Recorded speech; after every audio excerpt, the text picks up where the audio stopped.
Neno kutoka waraka kama ulivyoandikwa na Mtume Paulo kwa Wakorinto wa pili sura ya 2 mstari ule wa 12 hata ule wa 17. Waraka kama ulivyoandikwa na Mtume Paulo kwa Wakorinto, waraka wa pili kwa Wakorinto sura ya 2 mstari wa 12 hata 17. Neno la Mungu linasema, basi nilipofika Troa kwa ajili ya injili ya Kristo, nikafunguliwa mlango katika Bwana. Sikuona raha nafsini mwangu, kwa sababu sikumwona Tito ndugu yangu, bali niliagana nao nikaondoka kwenda Makedonia. Ila Mungu ashukuriwe, anayetushangiliza daima katika Kristo na kuidhihirisha harufu ya kumjua yeye kila mahali kwa kazi yetu. Kwa maana sisi tu manukato ya Kristo mbele za Mungu, katika wao wanaookolewa na katika wao wanaopotea.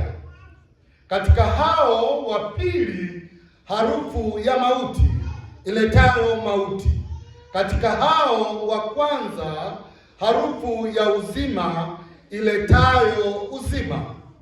Naye ni nani atoshaye kwa mambo hayo?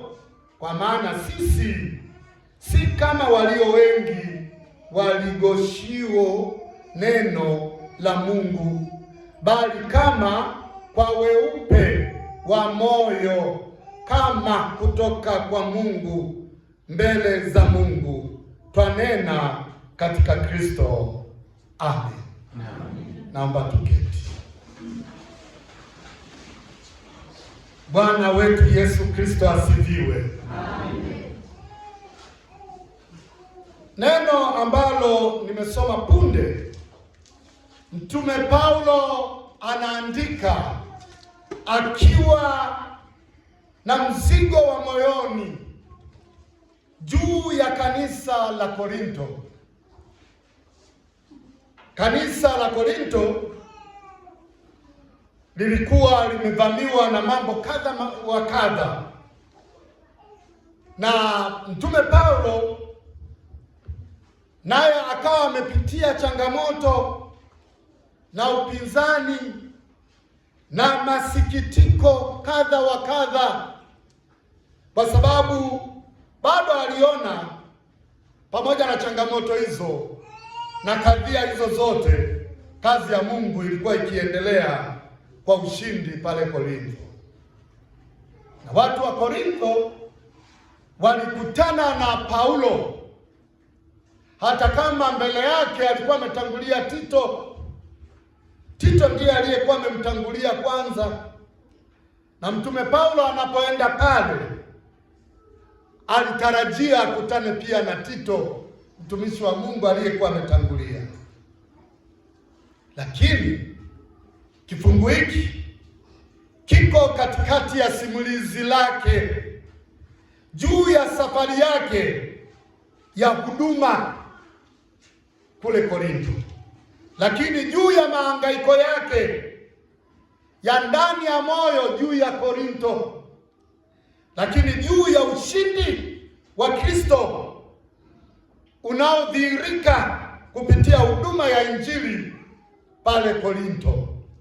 Kwa hiyo Mtume Paulo katika mistari ya 12 na 13 anathibitisha kuwa Mungu alimfungulia mlango. Maana yake alimpa fursa ya kuhubiri injili hapo Korintho. Alimpa neema ya kupata nafasi hiyo ya pekee ya kuihubiri injili pale Korintho, kama mkizingatia ya kwamba wiki hili tunatafakari juu ya neno la Mungu li hai. Na Mtume Paulo alikuwa amelibeba neno la Mungu ili alifikishe kwa watu hao wa Korintho. na alikuwa amepata taarifa za watu wa Korinto juu ya maisha yao, juu ya mwenendo wao, namna walivyokuwa wakiishi. Na Mtume Paulo ndiye ambaye alishughulika kwa kina juu ya kutatua changamoto mbalimbali zilizokuwepo pale Korinto, mji ambao ulikuwa ni wa kibiashara.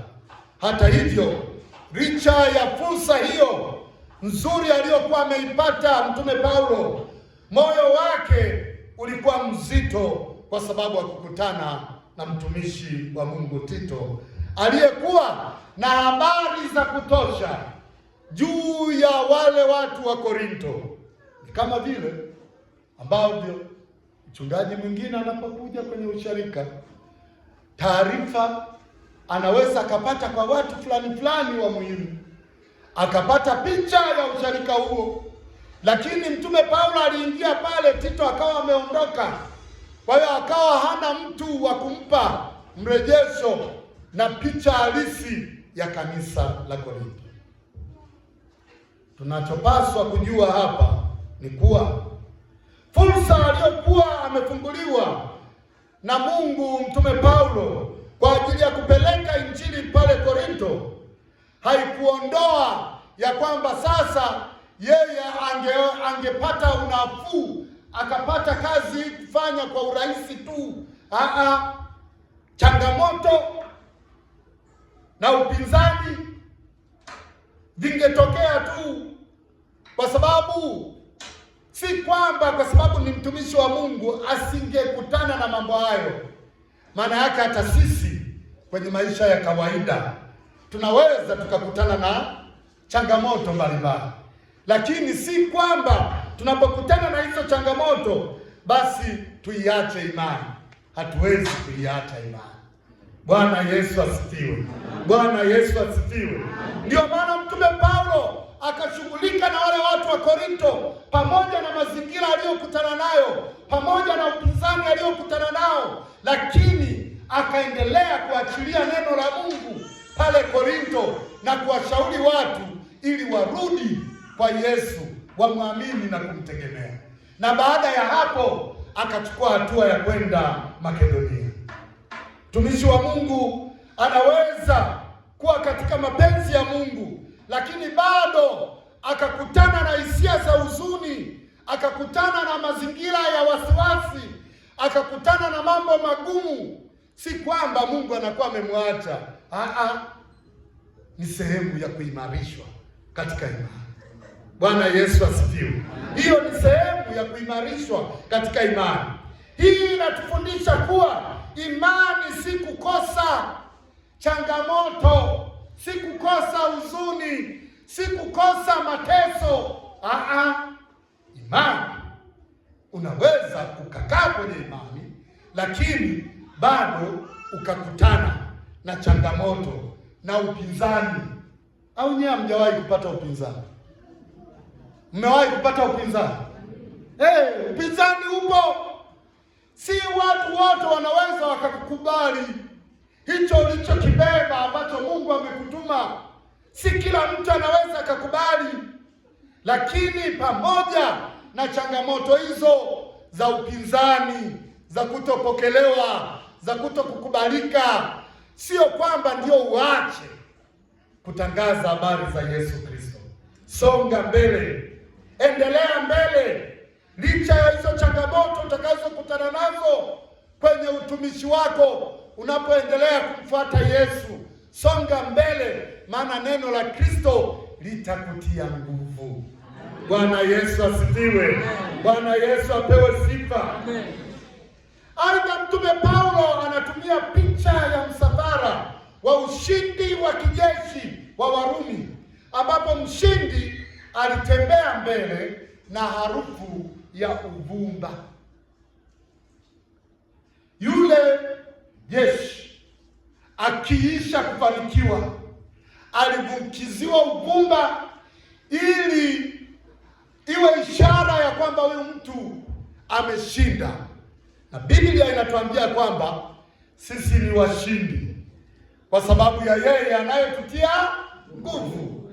Yaani tunaweza katika yeye atutiae nguvu. Kwa hiyo neno la Kristo ambalo liko ndani yetu lisababishe mguso sisi kama Wakristo ambao tunasafiri, tuko kwenye msafara wa ushindi kwa nguvu za Mungu, kwa neema ya Mungu. Sisi tujue kwa hakika ya kwamba pamoja na kadhia na adha tunazokutana nazo, bado sisi ni washindi. Bwana Yesu asifiwe. Amini tu kwamba sisi ni washindi. Na Yesu alisema, nitakuwa pamoja nanyi hata ukamilifu wa dahari. Ahadi hiyo. Kwa hiyo wewe amini neno la Mungu. Amini kwamba hiki alichosema Yesu, kwamba atakuwa na sisi hata ukamilifu wa dahari. Amini kwamba kitakuwa. Bwana Yesu asifiwe. Bwana Yesu asifiwe.